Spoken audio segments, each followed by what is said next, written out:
Jajaran Polres Buleleng membekuk 4 kawanan pencuri sepeda motor lintas pulau. Para tersangka yang berasal dari Pulau Ras Madura, Jawa Timur ini dibekuk saat beraksi di Grogak, Buleleng, dan Kabupaten Tabanan.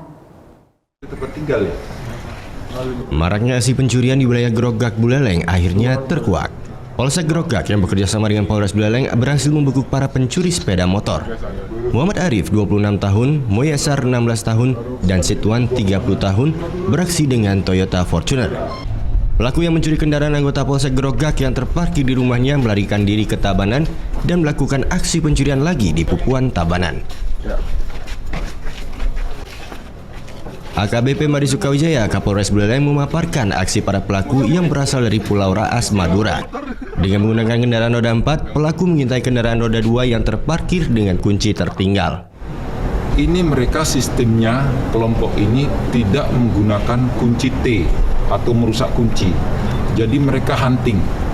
Setiap malam mereka jalan menggunakan sarana mobil Fortuner yang rekan-rekan silakan lihat. Jadi mereka mencari kunci-kunci nyantol. Tersangka Situan mengaku aksinya ini dilakukan oleh 3 orang anak buahnya dengan peran berbeda, mulai dari mengintai hingga membawa kabur kendaraan. Tiap kendaraan yang berhasil dicuri dijual mulai 1 hingga 3 juta rupiah. Di Tabanan 2. Di Tabanan 2 atau 3? 2. Di Buleleng? Di Buleleng enggak. Di Grogak kemarin 1. Dari tangan pelaku, polisi mengamankan 1 unit sepeda motor dan 1 unit kendaraan roda 4. Para tersangka dijerat pasal 363 ayat 4C tentang pencurian dengan ancaman hukuman 7 tahun penjara. Putu Wijana melaporkan untuk NET.